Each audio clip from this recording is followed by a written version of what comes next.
Vagues de chaleur, pluie de glace, inondations répétées, sécheresse, diminution des flux d'eau dans les fleuves, lacs et lagunes. Voilà quelques variabilités et éléments nouveaux du climat que l'on constate depuis quelques années. Ces changements observés sur des périodes suffisamment longues affectent beaucoup plus les ressources en eau. En Afrique de l'Ouest, le cas le plus édifiant est bien celui du lac Tchad.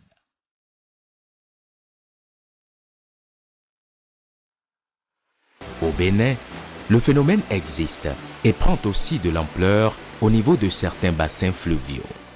On constate en effet que l'approvisionnement en eau des zones rurales est influencé par la prolongation de la saison sèche. Le plus important signal en matière de changement climatique qu'on a noté au Bénin et généralement en Afrique de l'Ouest, c'est la baisse de la pluviométrie et la hausse de la température. En réalité, des décennies 50 à 60 aux décennies 70-80, la pluviométrie chez nous a diminué de l'ordre de 10 à 15%. Quand vous regardez tout le Bénin du nord au sud, de l'est à l'ouest, c'est environ 10 à 15% de baisse de pluie que vous notez entre ces deux périodes. En matière de température, sur une fenêtre de 40 ans, on constate que la température moyenne a augmenté de l'ordre de 1 degré. La conséquence qui a été notée sur les ressources en eau, c'est que nos plus importants cours d'eau ont vu leur débit baisser de l'ordre de 30 à 40, voire 60%. C'est le cas pour le fleuve Ouémé, qui a vu ses débits diminuer de l'ordre de 25 à 40% suite à la baisse de pluie de l'ordre de 10 à 15%. Pour les eaux du fleuve Niger au Bénin, je veux dire les affluents Mekrou, Alibori, Sota, le facteur d'amplification est plus élevé. Face à la baisse de plus de 10 à 15%, là-bas, on est allé à des baisses de débit de ces fleuves-là de l'ordre de 40 à 60%. Ça, c'est l'impact du changement climatique. Mais lorsque la pluie change, lorsque les hauteurs d'eau diminuent, cela impacte inévitablement non seulement l'écoulement de surface, mais également la recharge, c'est-à-dire l'eau souterraine. Donc l'Ouémé subit, comme tous les autres fleuves ou cours d'eau, l'impact de cette dynamique du climat dans notre pays.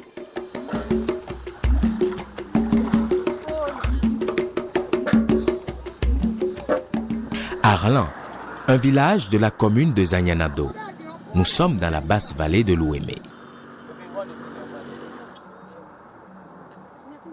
Avec ces échelles limimétriques installées dans le cours du fleuve Ouémé, on peut mesurer de façon quotidienne la montée ou la descente des eaux à ce niveau. Le flux et le débit des données très importantes pour le système d'alerte précoce. Des éléments pour mieux apprécier l'impact des changements climatiques sur nos cours d'eau au Bénin. Là maintenant, nous voyons que le niveau de l'eau est à 8,73 m par rapport au fond de la rivière. Ce qui veut dire qu'ici, actuellement, le fleuve Ouémé est en crue.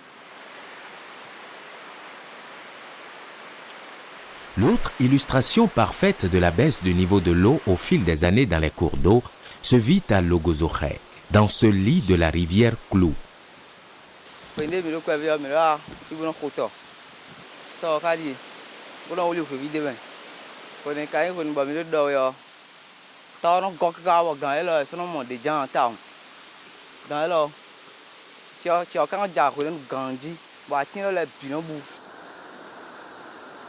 Effectivement, moi j'ai assisté à cette hausse d'eau en 64 et en 68 ici, mais c'était formidable. Mais depuis 1974, la pluviométrie a changé. Donc il y a baisse de hauteur d'eau et nous assistons seulement à une seule saison.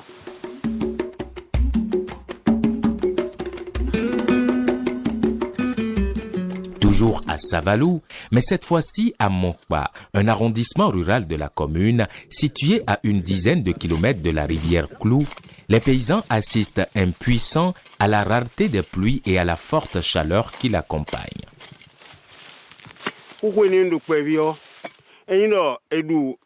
alon ko ye ko e blo suna ton peo no je jin kun doji ka woni e blo suna aton na bia zengo mi no je so doji de maka fle so de maka gbegen so le ne we no chi kana ja ganji we mi no mondu dion o kwedio mi so no mo ba e vono kun ka bo taron fin gbeto akọ̀wé èdè karùn-ún dádò chiwe wo nu e sombo e masoro mo sionea abi weo ele kuzala pade vo ya dio nu ene e pono pachami. Ici, on ressasse le bon vieux temps et on s'inquiète. Il y a de cela plus de 40 ans, il pleuvait bien.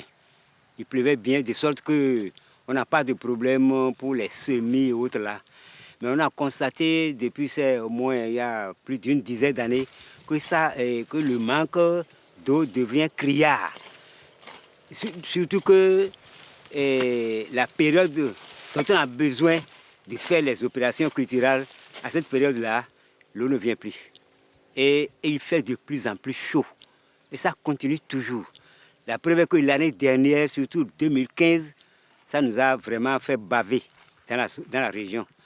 Il n'y a aucun cours d'eau qui a pu quand même couler un tout petit peu. Lorsque les quantités, disons, de pluie qui devraient tomber au cours de la saison des pluies n'arrivent pas, ceci constitue une contrainte hydrique parce que les cultures que nous mettons, que nos paysans, nos fermiers, nos braves cultivateurs mettent en place, ces cultures-là subissent un stress hydrique, ce qui a un impact majeur sur le rendement de la saison. Dans les villages parcourus, certains cultivateurs comprennent et essayent d'identifier les raisons de ce dérèglement climatique.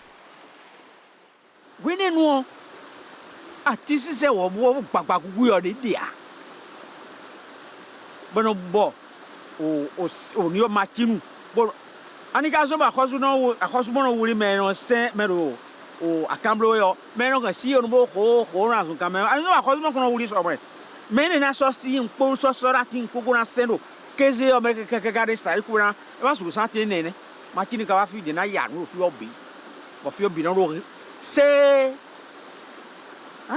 me ko ko no do zu Zukano dochiwa mo ko no do ne o tiene makaso mo zukade ne na blo bo ja ina su wuja ina blo po berode o gbawuzu no gbawuzu a gbekura lo to yite gbe ofufo video so do 7 na wuri gbawuzu a ti okusu ba do ne o atuma makaya ga ne wala mi to wezo. À Ouessé, dans la communauté forestière du Moyen Ouémé, la pression anthropique fait ravage. La fabrication du charbon de bois en est la principale cause, et les effets se ressentent sur la production agricole. Il n'y a plus de bois comme il faut dans la forêt, il n'y a plus d'arbres. Les gens ont coupé tout, ils ont fait du charbon avec ça. Il y a des années où les producteurs ils produisent et ils ne trouvent plus parce que la pluie ne vient pas à bonne date. Le changement climatique a bouleversé tout le cycle de la pluie. La pluie ne vient plus comme cela se doit. Sinon, si la pluie venait, ça vient en abondance, ça vient trop. Et ça inonde aussi la culture des gens. Et ça veut dire qu'il y avait exactement deux saisons bien distinctes.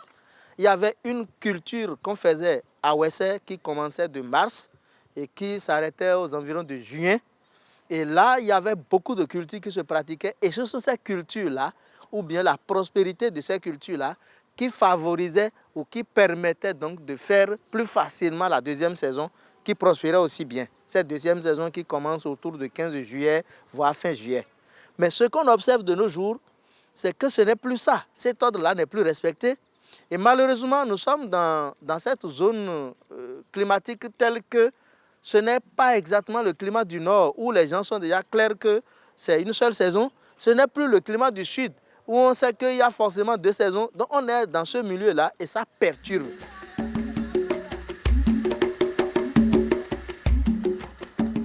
Ici est le bassin versant du fleuve Okpara dans le village de Dongparo à Perere. L'Okpara constitue le château d'eau pour la ville de Parakou et les localités environnantes.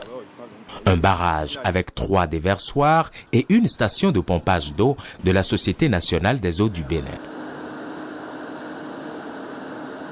Ce barrage représente pour Parakou ce que le Nil est pour l'Égypte.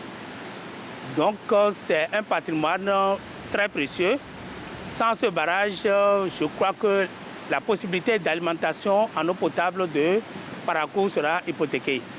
Parce que nous sommes dans une zone de socle où les forages sont improductifs.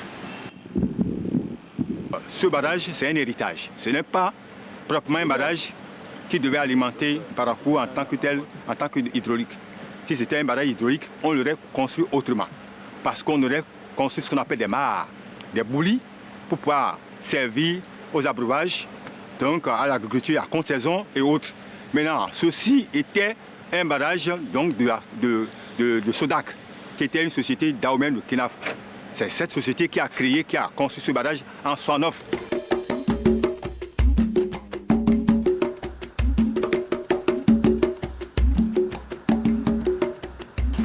En 2012, on a connu une très grande crue qui a failli emporter même la digue. Et c'est ça qui a créé le dégât au niveau de la digue que vous avez connue. Ça a arraché tout ce qu'on a produit comme pavé. Cela a même inondé notre station de pompage. Et là, c'est l'un des phénomènes à redouter, qui est dû au changement climatique parce qu'on ne s'entendait pas à cette pluie. Cette année aussi, nous avons connu beaucoup de pluie. Cette année. Et ce que nous allons redouter plus tard, c'est qu'il y a manque d'eau. Mais s'il y a manque d'eau et que le déversoir principal, qu'on appelle le déversoir de régulation, est bien géré, et nous allons pouvoir aller à l'horizon 2030, le temps d'aller chercher refuge ailleurs. Si on prend le cas de Parakou, nous avons constaté que quand les saisons sèches deviennent très longues, la qualité de l'eau varie énormément. Et donc, ça se ressent au niveau de l'eau d'irrigation. Et donc, du coup, ceci peut impacter la qualité des légumes produits dans ces divers champs. Donc, on va donc remarquer une forte concentration de ces légumes en métaux lourds, ce qui pourrait donc affecter la santé des consommateurs de ces légumes-là. Nous sommes en train de voir avec les planteurs quels sont les systèmes d'amélioration de cette qualité d'eau-là, quels sont les systèmes de filtration, quelles sont les possibilités d'adaptation que les planteurs peuvent mettre sur pied quand il y a ces variations saisonnières pour ce qui concerne l'eau.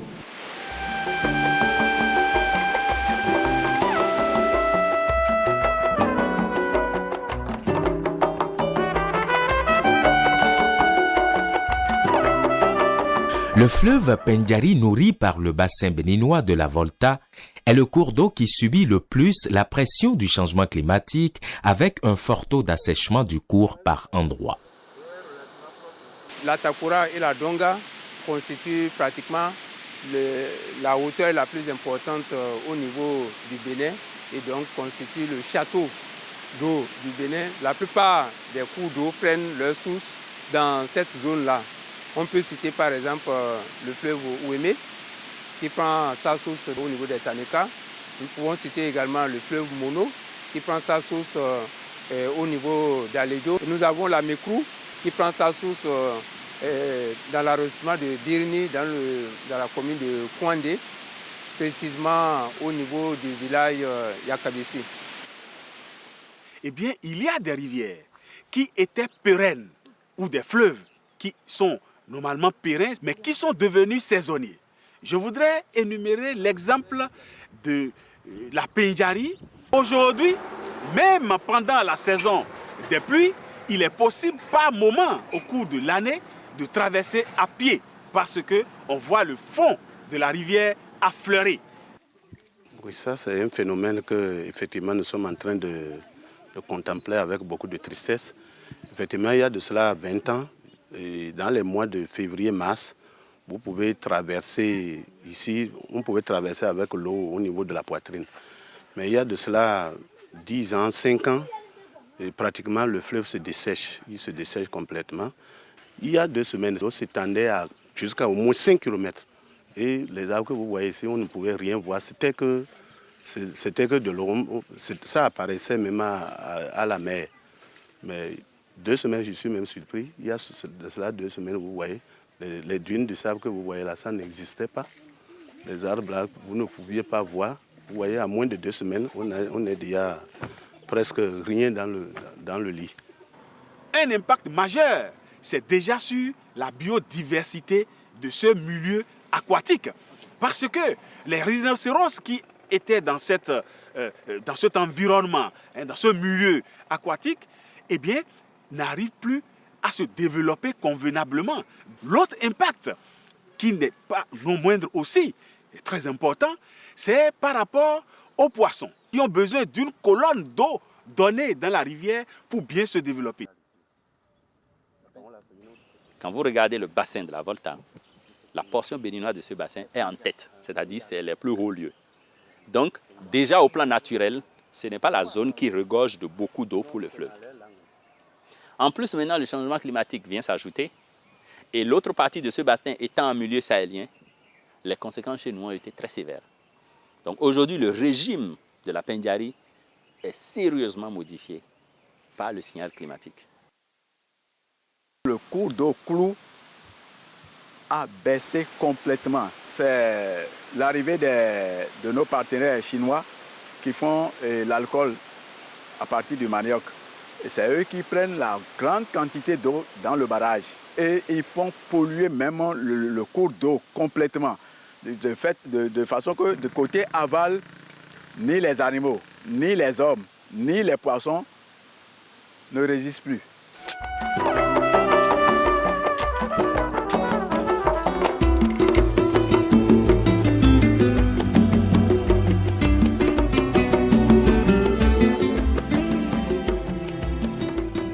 L'agriculture béninoise est tributaire des eaux pluviales. On constate à cet effet un fort taux de baisse de la production. Une baisse qui n'est pas seulement due à la diminution de la quantité d'eau tombant, mais également à cause de la faible mobilisation de cette ressource mise à part celle infiltrée dans le sous-sol et gardée dans les nappes phréatiques. Il est important que le ministère de l'Agriculture adopte ce que nous appelons des stratégies d'adaptation et qui sont des stratégies de mobilisation de la quantité d'eau dans la rivière.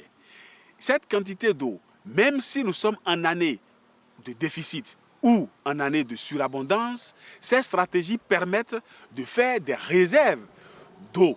Je veux parler des retenues d'eau que l'on peut mettre en place sur tout le bassin de l'Ouémé. Des études existent et les endroits favorables, tels que Dogobis, tels que Vossa, tels que Bétérou, sont déjà identifiés sur le fleuve Ouémé.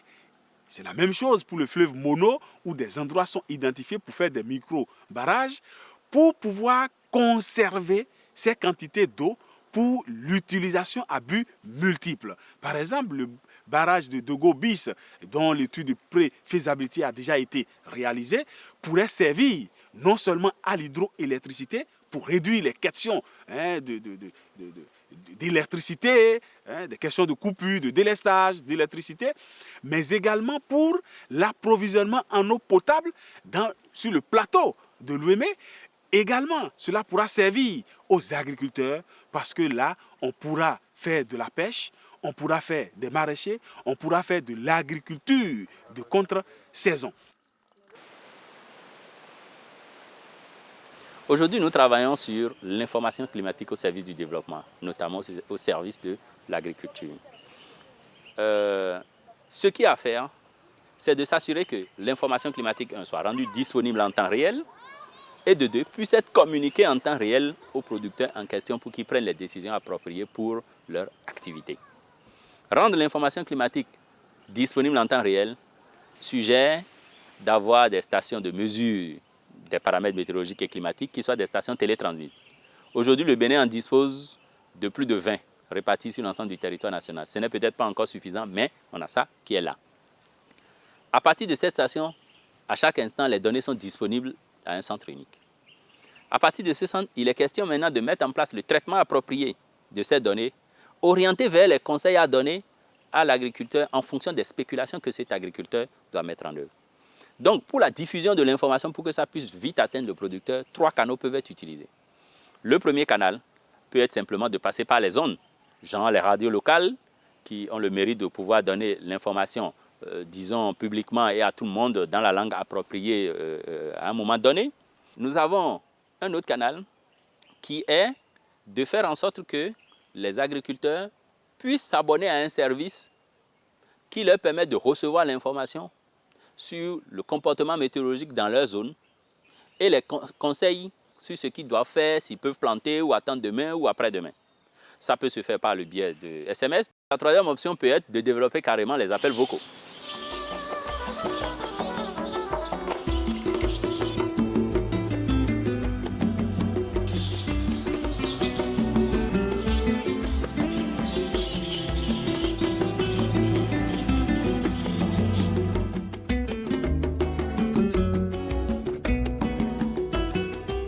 Les autres éléments de l'écosystème qui sont touchés par ce dérèglement climatique et qui sont indispensables à une agriculture florissante, c'est bien sûr les insectes.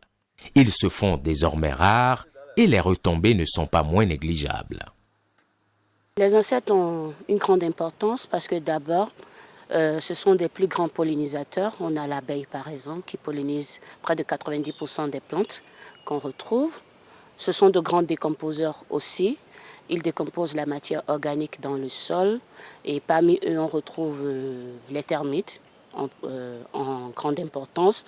Et ces termites, de par la décomposition de la matière, produisent la plupart du temps des champignons comestibles par l'homme. De par l'utilisation des pesticides, en premier lieu, on détruit la majorité des insectes utiles à l'homme. Et leur abondance diminue considérablement. Il y a la déforestation aussi. Les milieux naturels sont détruits de par nos intérêts économiques. Donc ce n'est que normal que de nos jours, on constate cette baisse. Et vu les changements climatiques aussi, qui sont d'actualité, je pense que c'est ce qui explique d'une certaine manière cette perte de diversité au niveau des insectes.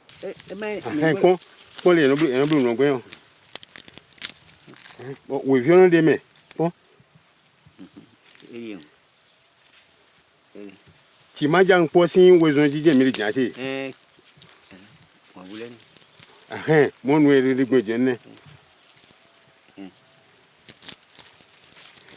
Et on les a un de mes tantos tene homo. Plus grave, cette réduction des précipitations et la forte vague de chaleur ont provoqué la multiplication des éléments nuisibles à l'agriculture. C'est le cas de ce papillon identifié par les chercheurs de l'ITA, Institut international d'agriculture tropicale.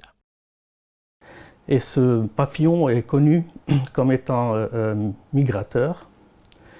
Et il est possible qu'il y ait un rapport avec le changement climatique. Il ait utilisé des courants d'air qui n'étaient pas existants auparavant.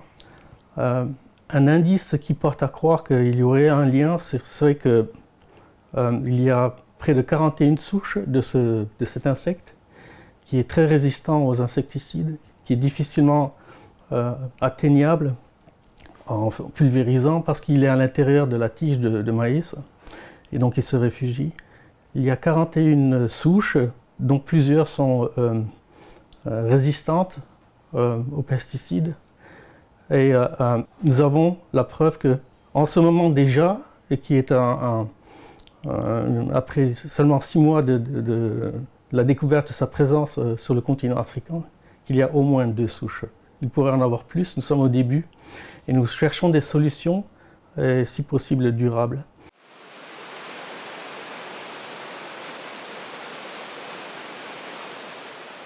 En attendant une meilleure adaptation au phénomène du changement climatique, la gestion rationnelle et cohérente de la ressource en eau s'avère nécessaire. La GIR, gestion intégrée des ressources en eau, a été la stratégie trouvée et adoptée en 1998. Une stratégie dont la mise en application conformément à ses objectifs est toujours à l'étape de réflexion. Il faut rationaliser l'utilisation de ces ressources.